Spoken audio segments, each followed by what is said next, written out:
All right, I think we're going to go ahead and get started. Good afternoon. My name is Annie Pearl, and I am a corporate vice president here at Microsoft. I'm joined today by some incredible colleagues and some startup founders, as well as customers. And we're going to be covering a critical topic for anyone thinking about working with AI, which is how do you implement AI responsibly and securely. So during this session, we're going to talk about how do you balance the need to move quickly and rapidly implement AI while doing so responsibly and securely. And we're going to talk about one of the most effective ways to do this that we're seeing from our customers is by bringing together the strengths of large, big tech and the resources and expertise and scale and combining that with the strength of startups in terms of agility and speed and innovation for a classic better together story where you two can leverage the strengths of both partners to allow you to move quickly and implement AI rapidly while also doing so responsibly and securely. In terms of the agenda, I'm going to just spend a few minutes talking about the state of AI adoption. Then we're going to talk about responsible AI and a few of the key core concepts. We're then going to hear from our startup Holistic AI about the AI governance platform that they're building. Then we're going to hear from Unilever about their AI journey and how they partnered with Holistic AI to be able to rapidly implement AI but do so responsibly. And then we're going to shift gears and talk a little bit about security and some of the threats and challenges that we're seeing emerge there. And we'll hear from our final startup, Penfield AI, about how they're approaching these challenges. So hopefully, after these 45 minutes, you'll also have a better understanding of how these two things fit together and how you two can really leverage the strengths of both big tech and startups to allow you to rapidly implement AI while doing so responsibly and securely. So I think we all know AI is transforming the world around us. It's impacting every individual, every organization, and every industry on the planet. And it's doing so at an incredibly rapid pace. And while this is very exciting, we also are seeing a key question emerge, right? Which is how do you do this and implement AI rapidly while staying responsible and secure? And what we're hearing from customers is there's really two key challenges that they're facing.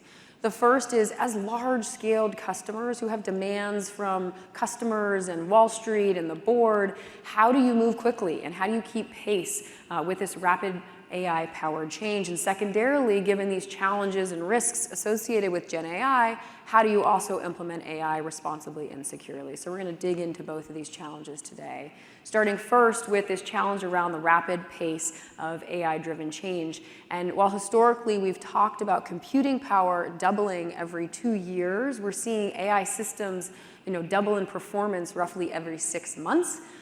Which is just rates that we've never seen before. And it's not just the AI technology itself that's evolving so rapidly, it's also as it relates to consumer adoption. So you can see here that it took Netflix 3.5 years to reach 1 million users, and it took ChatGPT just 5 days to reach that same level of scale. But it's also not just happening in consumer land, it's also happening within enterprises. And so whether it's because enterprises are getting pressure from the board to understand what's their AI strategy, or they're seeing market pressure from competition, or customers are demanding it, sort of gone are the days where large enterprises have the luxury of moving slowly. And so what we're seeing is for those customers who are able to keep up, one of the ways they're doing that is through partnering with and licensing technology to be able to build AI into their products that they offer customers, as well as into the daily habits of their employees to be able to really transform workflows, business operations, and business processes. Some examples of this, we're seeing about 70% of the Fortune 500 companies using Microsoft Copilot 365. We've seen 100,000 organizations, both big and small, not just using the Copilot natively built into our applications, but also building and customizing agents with Copilot Studio. Since launching 2 years ago, we're seeing 1 in 3 Fortune 500 companies and millions of developers around the world using GitHub Copilot. And since launching just last year, we've seen 1.3 million physician-patient encounters being documented by our DAX Copilot. So this rapid pace of AI-powered change is impacting everything, the AI systems and consumer, as well as enterprise adoption. Which takes us to challenge number 2, which is even if you're ready and prepared and you want to move fast and rapidly implement AI, how do you do so responsibly and securely? And so companies are really remain concerned around the risks of AI. In a recent IDC study, we saw that the organizational top concerns around AI were in the areas of data security and data governance, privacy, compliance, and threat actors. So again, even if you're ready to implement AI rapidly, challenges still remain around doing so responsibly and securely. Which brings me to startups and this better together story of how you can bring together big tech and startups to be able to solve this problem of moving quickly while also being responsible and secure. So we're going to dig in a little bit deeper into each layer of the stack and talk about how we're seeing the market landscape play out between big tech and startups, starting at the bottom at the AI foundation layer. So this is made up of our AI infrastructure and our generative AI models. Very capital intensive, so this is where we've been seeing big tech have a pretty important role to play. And here at Microsoft, we've been investing a lot at this layer of the stack and making sure that we can offer best-in-class open source and state-of-the-art GPT models with the security, reliability, scalability of Azure so that anyone can build, deploy, and manage an AI application knowing that it's enterprise grade and enterprise ready.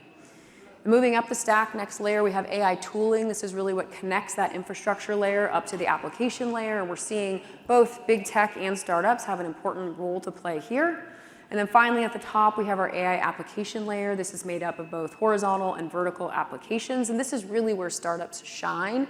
Startups have a unique ability to bring industry-specific and domain-focused expertise and then rapidly innovate and build AI applications, but build them on top of this secure foundation so they can then offer those products to enterprises to help close gaps that exist in those enterprises. And that's really where the Microsoft for Startups program comes into play.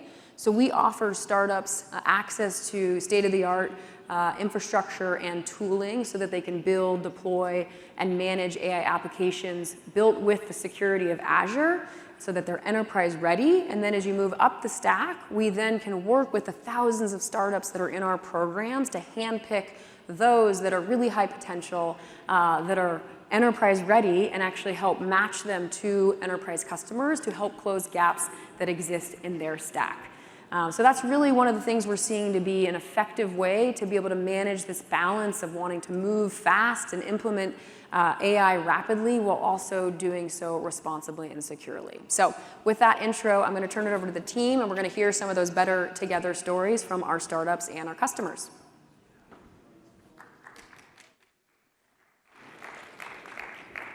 Thanks, Annie. Hi, everyone. So I'm Hina Purohit. I'm the Director of AI Startups for the Microsoft for Startups Pegasus program that Annie was describing. And having spent about the last 9 years in AI and then hearing from Annie, I don't think I need to repeat this to any of you, but the opportunities in AI, especially today, are massive. But with great power comes great responsibility. And here at Microsoft, we take that responsibility very seriously. And responsible AI isn't new to us here at the company. It's something that, from the very beginning, as we developed the AI solutions and tooling, it's centered around every decision we make. And it's really embodied and classified by what we have here as our responsible AI principles. And it's really about making sure that the AI we build is fair, is safe and reliable, is private and secure, is inclusive for everyone, is transparent in how it operates, and also accountable for its results. And what this means for all of you is that whether you're buying one of our AI applications, say one of the Copilots, or whether you are building your own AI applications using any of our tooling, could be the Azure AI Studio, could be the Foundry that you just saw earlier today, you can trust that you are using AI solutions and capabilities that are really built embodying these principles that you see here. Because this is something that our team practices at every step of the AI lifecycle. And as we defined these principles, and then also went from principles to actually practices, we created a set of concrete guidelines that we first shared internally within our engineering teams. We used these guidelines, and then we learned a lot along the way around what was working, what was not working, and we've constantly been iterating this. But the best part is that these guidelines are now available to all of you through the responsible AI standard that we've released. So if I bring it back to what Annie was really describing with that Better Together story, we believe that the future of AI combines the power of big tech with the power of startups. And what this means is that as we build out the portfolio on our side, we partner with some of the leading AI startups in the world that align with us on this responsible AI mission. And let me walk you through just a couple of examples about how these startups have made an impact at enterprises. I'll start with Bria. So in about 2022, image generation models became extremely popular. So I'm talking about the text to image AI generation models, maybe DALL-E, maybe Stable Diffusion, maybe Midjourney. You've heard of them, maybe you've used them, but these models became mainstream. And for most creators, they could use these AI models to generate images and just share them freely without worrying about things like copyright laws. But if you're an enterprise, that same doesn't apply to you because you have to care about all of those risks to your company. And that's where Bria comes in. Bria's image generation models are proprietary and built on 100% fully licensed data sets. And what this means is that you can use them freely and safely without worrying about things like copyright laws and making sure you're protecting your business from any future legal risks. Let's switch over to chatbots. I'm sure we've all seen examples of LLM chatbots launched by leading enterprises that sometimes did not work as expected. And the news for those incidents made its way to headlines for days, if not longer. And as we enter this world of AI agents, these AI solutions are only going to continue to be more complex. So what we really need is we need scalable ways to make sure the AI solutions we're building are safe and reliable. And that's where Aporia comes in with their guardrail solution. What they provide is a protective layer between your AI systems and your users. And this protective layer intercepts everything from misinformation or incorrect information or maybe inappropriate information. It also looks at things like that align with privacy and security items. This could be data leakage. This could be detecting any manipulation attempts to your solution. And we know every enterprise is unique, so they also allow you to just easily customize and configure your own guardrails based on maybe your custom policies. But really the most novel part about why their guardrails are so effective is that all of this is powered by a suite of small language models. And this allows them to provide this protection at really low latencies, which means that for you, these solutions and you can have this protection without impacting your customer experiences. So that's where Aporia's approach is not only novel. Time magazine actually listed them as one of the top AI innovations of 2024. So you don't have to believe it from me, believe it from them.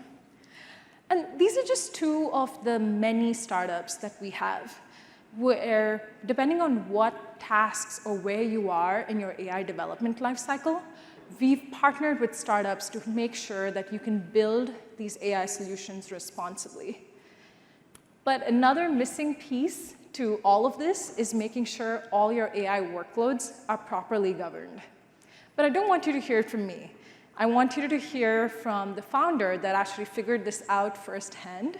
So please welcome Adriano Koshiyama on stage, the co-founder of Holistic AI, to talk about how he helps enterprises make sure their AI is governed. Thank you. Thank you all so much. It's always a pleasure to be here on stage, and it's a massive joy for us to be here talking about our proposition to you. It's our first time at Ignite, and I hope it's the first of many more to come over. So I'm Adriano Koshiyama. I'm the co-founder of Holistic AI, and we help your business accelerate AI transformation with our AI governance solution. So what's the challenge? And I do believe all of you are facing this today. Your C-level, your bosses, or the people who are managing the company, the board of the company, came over and said, we need to spend money on AI because, that's what's going to drive our transformation of our business. We want to become an AI-first company. So then money appeared, you made the investment, you're running so many pilots, so many work, and you're trying to figure out what to do with this technology, how to make it live so that it can impact your business properly. What we're noticing, and that's data from research companies, that a lot of AI applications are really failing to scale. And when they really drill down the data of the reasons, what we're witnessing is that there were issues that emerged from the beginning. For example, the lack of an ROI realization plan, the lack of a framework across the company to be able to test and vet those applications before they go out the door, the lack of trust, understanding by the end user. People didn't feel comfortable with the application. People didn't trust it. People felt out of control. Or maybe the consumers or your customers didn't feel that they were actually getting the responses and their needs attended. And last but not least, the regulatory side. I think we are witnessing what's happening in Europe right now with the UAI Act. And in the US, even though there's no conversation at the federal level, every single state has specific legislations in this space. And at the moment, last time I looked at it, 200 AI legislation bills all over the US. We'll see what's going to happen next year. If you group all of these barriers, I would say it's actually a governance issue that is emerging. And because of the lack of governance from the beginning of your AI investment, all of these barriers have emerged, and now, unfortunately, it has become a piecemeal solution. Your teams are going one by one, trying to remove those barriers rather than thinking in a more holistic sense. If you manage to put an AI governance system in place, what the research indicates is that your reduction of your wasted spend by 20 to 40%, and you can get 50 to 60% AI faster in production live to your consumers. You can imagine how much value actually you're driving from this. All of a sudden, you're able to scale much quicker, much faster. That's why we built Holistic. And it was built by me and my other co-founder, Emre. We used to be at university. I did my PhD in computer science at UCL. I met my other co-founder, Emre, who is a PhD in philosophy, funny enough. Don't ask me why we got together, but here we are.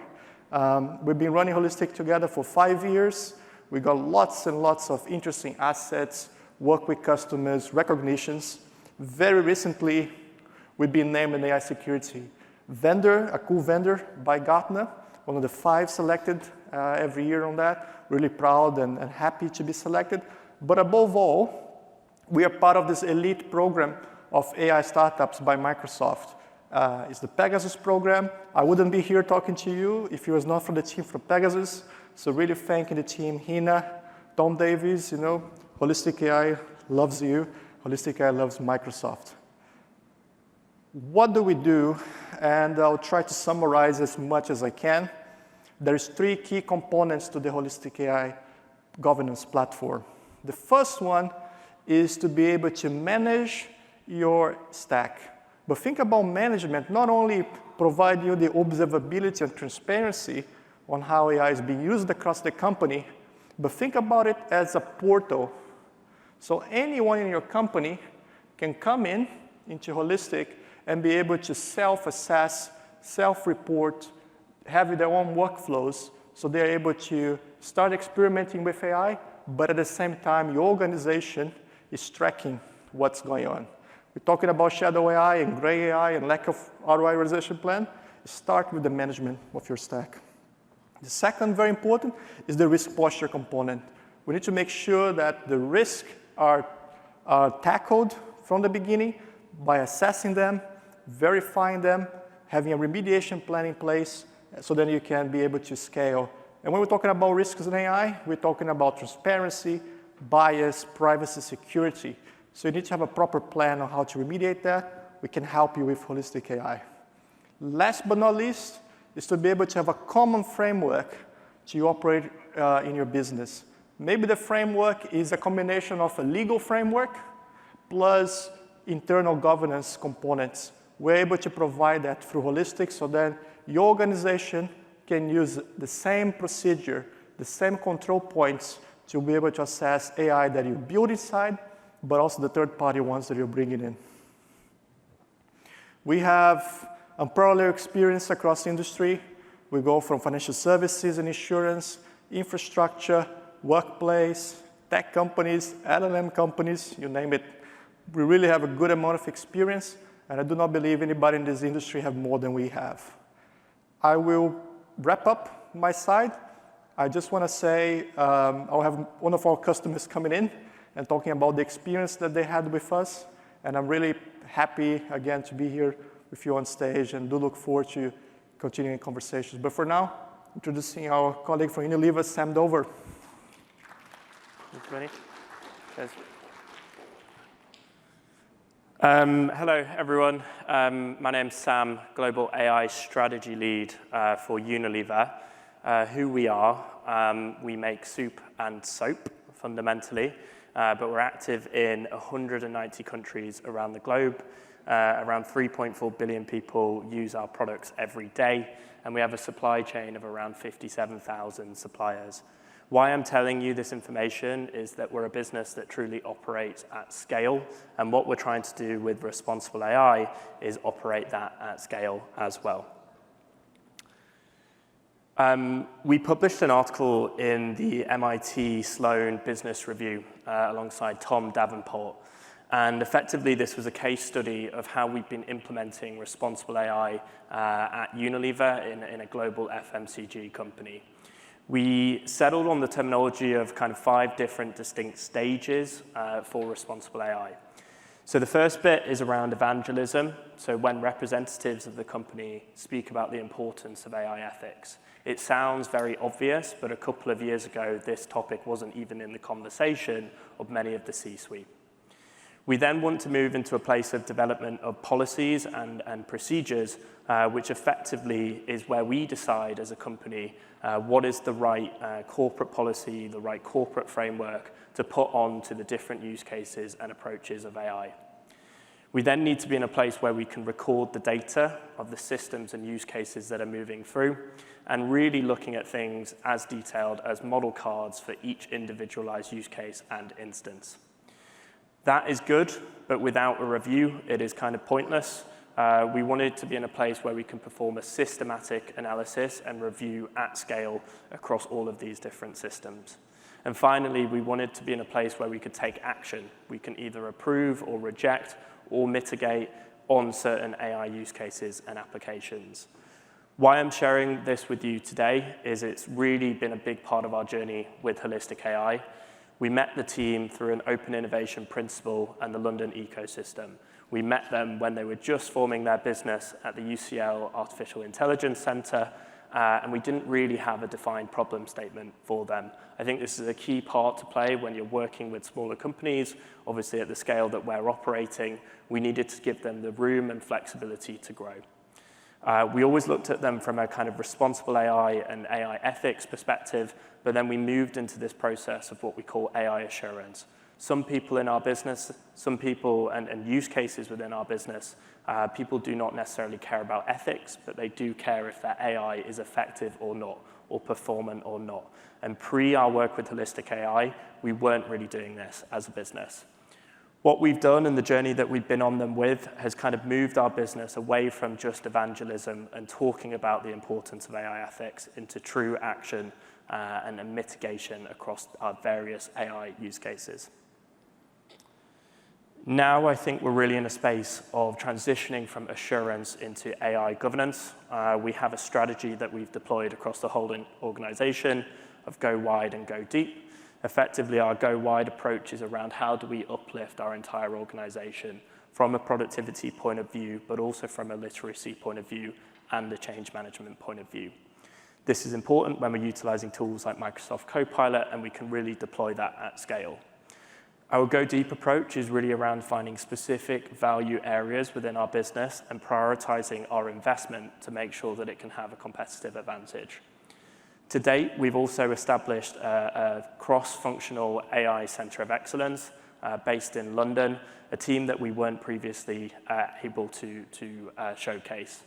And what that's enabled us to do alongside the Holistic AI platform is that we've actually done over 200 individualized AI audits and reached assurance in over 200 of those.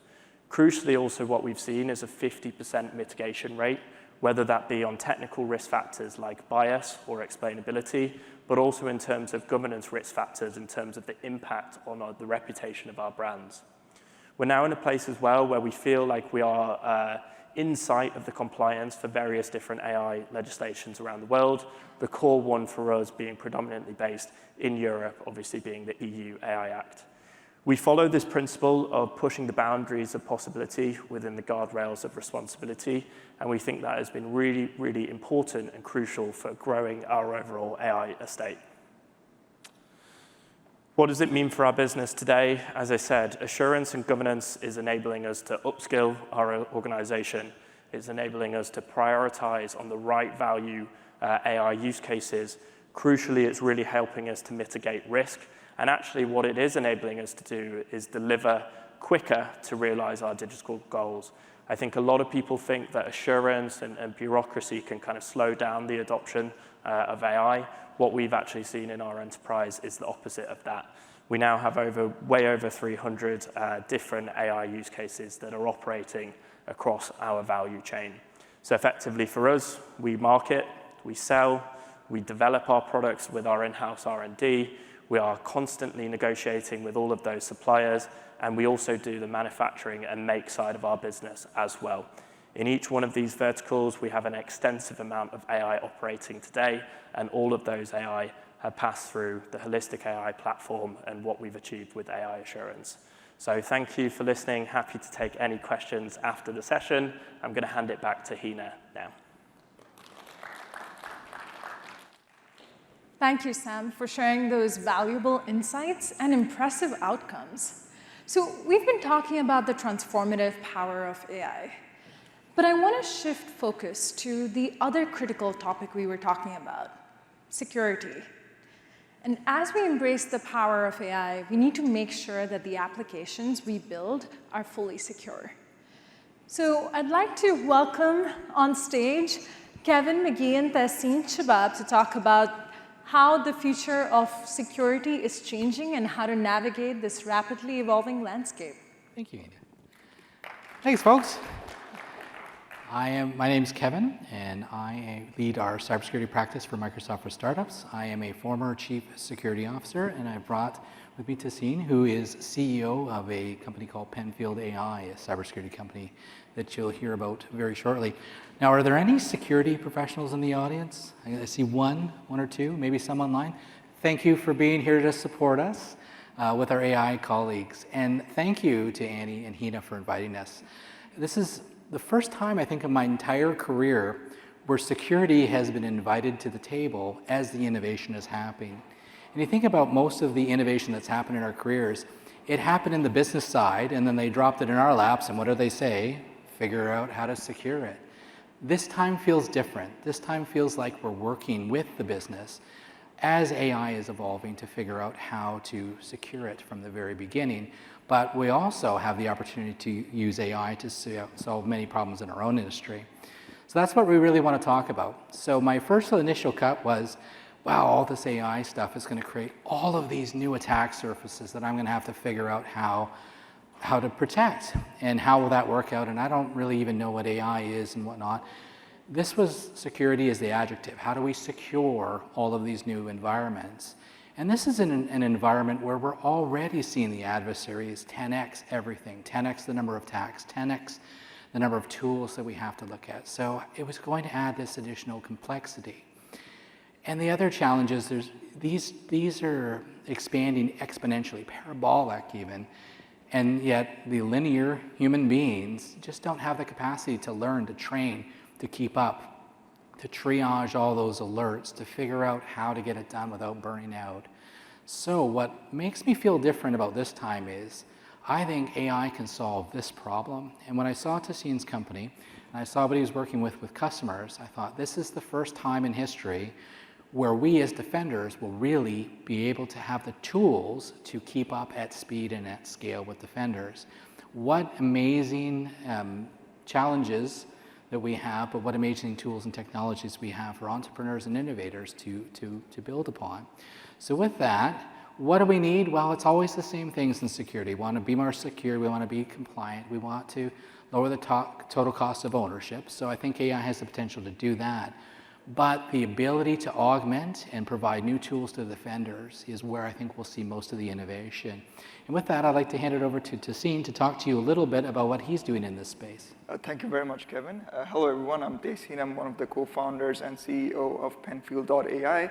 At Penfield, we're delivering an automated quality assurance product for cybersecurity. You know, some of the best cyber teams are still reliant on manual spot checks. So you have a team lead doing random sampling, and then mistakes go undetected, slip through the cracks. And this is something we're automating. And we're doing this by infusing accurate, up-to-date best practice knowledge across all workflows, leading to higher quality work and increased productivity. So you're building a company in this new space. What are the key opportunities that you're seeing to really add value to the defenders? Thank you, Kevin. I'm happy you asked. So some of the key challenges we address in the market are as follows. First, standardizing procedures. Lack of documentation means standardizing procedures is a bottleneck problem for operational efficiency. Second, adhering to best practices. A failure to do so can jeopardize trust, customer satisfaction, and eventually profits. Third, knowledge retention. When our best team members leave, they leave with the tribal knowledge, leading to execution risk. And finally, cross-training staff. With the rapid change in technology, continuous training is required just to remain up to speed. In order to address these challenges, we've built an elegant, enterprise-ready solution. The Penfield platform generates and maintains a tailored knowledge base for each and every of our clients. Our scalable crawler mines the internet for accurate best practice knowledge across a wide variety of sources, such as industry standards, tool documentations, and more. This knowledge is then vectorized and securely deployed within our partner's environment, and we also keep this knowledge up to date on a weekly basis to remain current. And compliance officers love our product because no data leaves our partner's environment. We have full auditability. We also provide references. And when you think about what are the challenges of managing a SOC, there's usually one person in the SOC that is the expert at that thing. How do you scale that person? You know, they get all of those requests. They have to figure out all of those challenges. You know, we used to call it the third line. But they also have to mentor and train the folks up and coming. How can they do all those things without getting burned out? So what if we could capture all of that best practice? Could we understand what that person does to solve those problems? And what if we can infuse that into the entire organization? And when they retire, hopefully by winning the lottery or whatnot, how do we maintain that institutional knowledge? This is the thing that I hear often from our customers, and that's when I introduced Tasseen. So tell us about an example of one of the customers you worked with and how you added some value. Thank you, Kevin. So we'll share a couple of examples during today's session. But first, I would like to start off with a North American SOC. Once we deploy this tailored knowledge base within our partner's Azure environment, our agentic AI is able to generate best practice checklists, which are tailored to our clients' tools and procedures. And also, a team lead can easily update these checklists via text. It's really that simple. And once we have these checklists, as analysts go through their investigation, our product continuously ensures each and every step, the observations and the procedures taken by these analysts are adhering to best practices. And our AI agent also does share the reasoning to build trust. And finally, our product also highlights the evidence. Like, what are the steps the analysts took? What were the core observations? And this helps auditability and also helps train analysts. And we do this with our lightweight browser extension, which we call Pathfinder, which enables us to capture specific interaction data from specific tools our partners grant us access to. And we're not just built for the SOC. I would like to highlight another use case as well, and this is with the Fortune 200, Fortune 2000 retail within their IAM team. So for this team, we built a customized environment with a tailored knowledge base, which comprises of sources such as Microsoft Learn, GitHub, as well as internal documentation. And with this, our AI is able to build tailored compliance IAM-related checklists from the internal documentation adhering to the client's procedures. In addition, a team lead can once again make changes via text, making it very easy to maintain. And in the background, our product is able to look at all the employees in the organization. It's able to understand their current state, their current access across all the tools they're using. It's able to automate this check, ensuring continuous compliance.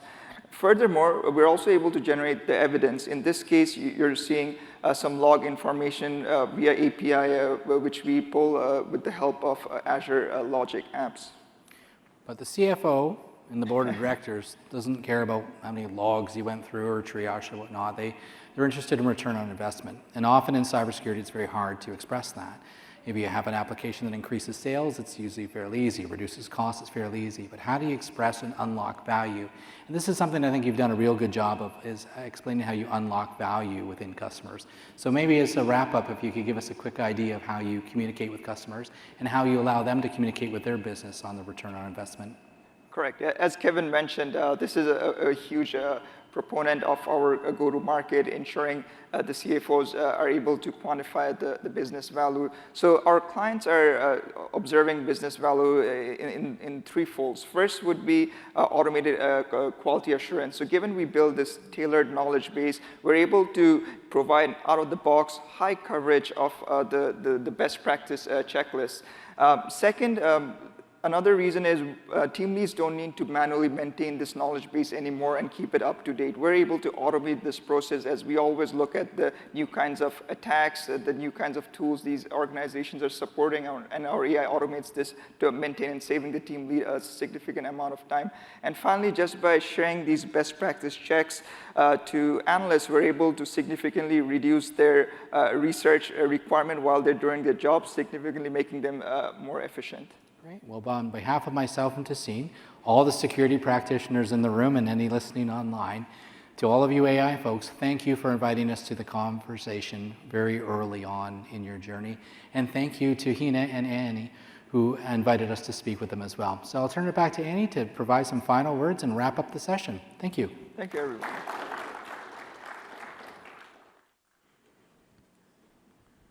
All right, so as we talked about today, AI is really transforming the world around us. It's impacting every individual, every organization, and every industry, and it's doing so at an incredibly rapid pace. What we're seeing is that there's this challenge emerging around how do you stay up to date and innovate fast and implement AI rapidly while also staying responsible and secure. And what we're seeing here at Microsoft is this winning formula of bringing better, this better together story of bringing the best of big tech as well as startups to allow you to achieve that balance of moving quickly while being responsible and secure. So both the startups you heard from today are part of our Pegasus program. This is an invite-only curated program we have for about 150 startups that are high potential and enterprise grade that we then match with enterprise customers to help fill gaps that exist in the enterprise. There are 18 Pegasus startups here today at Ignite this week. And so if you're interested in connecting with any of them one-on-one, feel free to use the QR code on the left. And if you're just interested in general with this sort of idea around matchmaking with startups, you can also join our Pegasus customer community. We have private curated events where we showcase some of the latest innovation coming out of startups, and you can use the QR code on the right to sign up for that. So with that, I think that wraps our session, and thank you all so much for joining.